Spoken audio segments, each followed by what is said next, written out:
अंधेरी रात में एक सुनसान गली में एक व्यक्ति भागते हुए आता है। उसके चेहरे पर खून लगा हुआ होता है और उसकी आंखों में खौफ दिखाई देता है और वो बार बार अकेले में बड़बड़ाता है, नहीं नहीं, ये नहीं हो सकता। मैंने इसको मरते हुए देखा था। अचानक कोई उसके कंधे पर हाथ रखता है।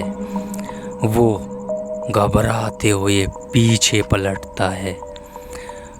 उसके सामने उसका सबसे अच्छा दोस्त खड़ा होता है, जिसकी छाती में गोली का बहुत बड़ा जख्म होता है, जिसका चेहरा बिल्कुल सफ़ेद हो चुका होता है, लेकिन फिर भी वो मुस्कुरा रहा होता है।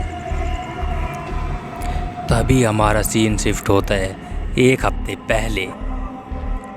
हम देखते हैं टीवी पर न्यूज़ चल रही होती है। वैज्ञानिकों ने ये संभव करके दिखा दिया है, अब कोई भी इंसान नहीं मर रहा है, चाहे कोई बीमारी हो या कोई चोट, किसी का एक्सीडेंट हो या कोई हार्ट अटैक, कोई किसी भी चीज़ से नहीं मर रहा है। इंसान अमर हो गए हैं। लोग बिल्डिंगों से कूद रहे हैं, ट्रेन के नीचे कट रहे हैं, लेकिन फिर वो उठ कर चलने लगते हैं। अस्पताल बंद हो रहे हैं, कब्रिस्तान खाली पड़े हैं, सैनिक जंग के मैदान में गोलियों से छलनी हो रही है, लेकिन वो फिर भी लड़ रहे हैं। दुनिया भर में उथल पुथल मच चुकी है।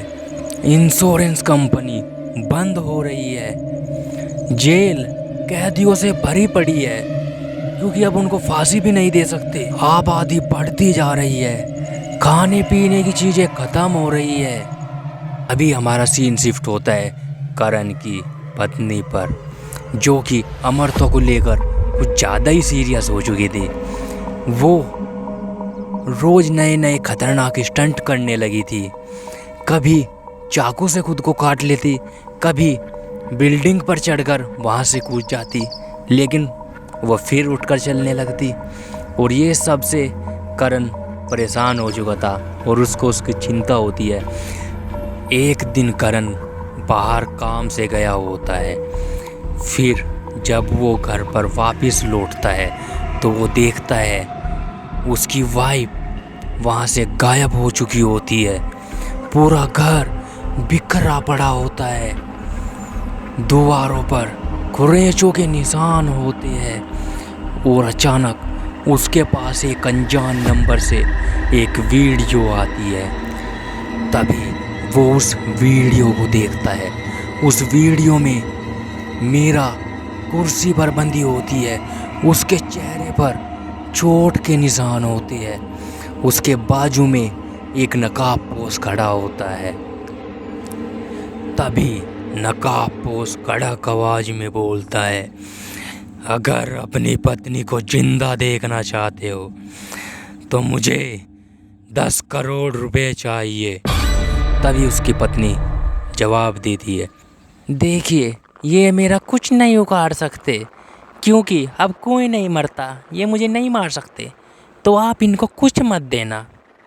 तभी नकाबपोश बोलता है, मौत चली गई है, लेकिन दर्द अभी तक नहीं गया। मैं तुम्हें मारूंगा, तकलीफ तो तुम्हें होगी ही। तभी नकाबपोश मीरा के हाथों पर चाकू चला देता है। मीरा के हाथों से खून बहता है, लेकिन मीरा फिर भी बर्दाश्त कर लेती है और वो फिर भी अपने पति से यही बोलती है, इन्हें आप कुछ मत देना, चाहे ये मेरे हाथ काटे या कुछ भी करे, वैसे भी मैं मरूंगी तो नहीं। फिर नकाबपोश बोलता है, तुम लगता है ऐसे नहीं मानोगे। तुम्हें लगता है दुनिया में कोई नहीं मरेगा, लेकिन अगर मैं चाहूँ तो मैं किसी को भी मार सकता हूँ।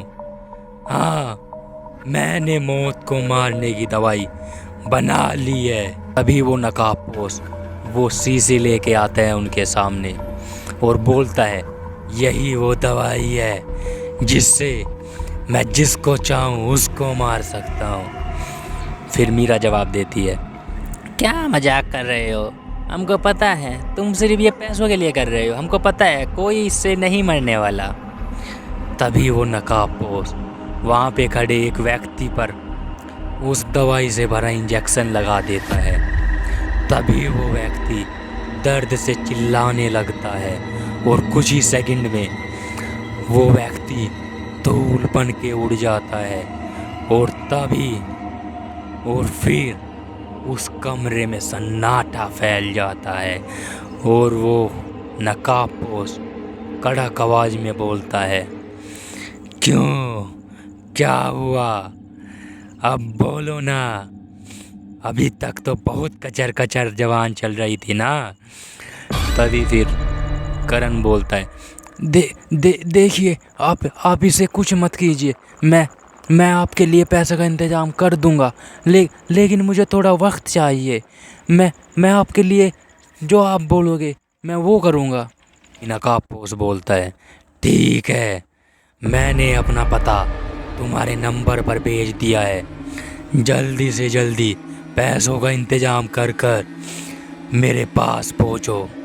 फिर करण उस नकाबपोश के बताए हुए पते पर पहुंच जाता है और वहीं उसे उसका वही दोस्त दिखाई देता है, जिसे देखकर करण कांप उठता है और करण डरते हुए बोलता है, तुम जिंदा हो? मैंने तुम्हें अपने हाथों से दफनाया था। फिर उसका दोस्त जवाब देता है, हाँ मैं मर चुका था, लेकिन मैं फिर से जिंदा हो गया, पता नहीं कैसे। और तुम तो मुझे दफना के चले गए थे, लेकिन फिर मैंने मेहनत करके वहाँ से कैसे का कैसे निकला।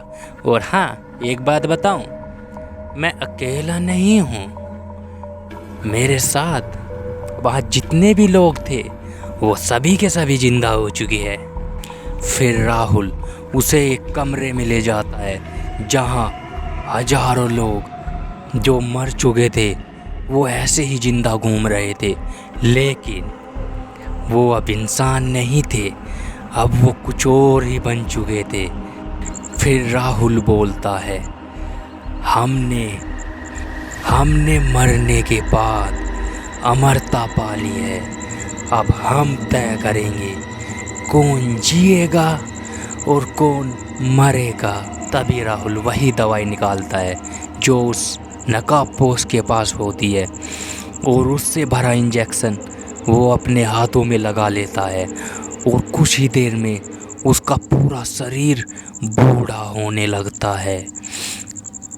ये सब देखकर करण कांपने लगता है और राहुल का शरीर देखते ही देखते धूल बनकर उड़ जाता है और करण ये देखकर सदमे में चला जाता है। फिर करण बोलता है, ये दवाई सच में इंसानों को मार सकती है। तभी हम देखते हैं करण अपनी पत्नी को बचाकर वहाँ से भाग जाता है। वे दोनों एक छोटे से गांव में पहुँचते हैं जहाँ के पास में ही एक टीवी चल रहा होता है। उस पर ब्रेकिंग न्यूज आ रही होती है। अचानक अज्ञात हमलावरों ने हमला कर दिया है। वो लोगों में पता नहीं कौन सी दवाई लगा रही है जिससे इंसान असलियत में मर रहे हैं। करण और उसकी पत्नी एक दूसरे को देखते हैं और वो वहाँ से भागने लगते हैं। तभी उनके पैर में ठोकर लगकर वो दोनों नीचे गिर जाते हैं। उनकी आंखों के सामने वही दवाई पड़ी होती है जिससे वो इंसान मर रहे थे।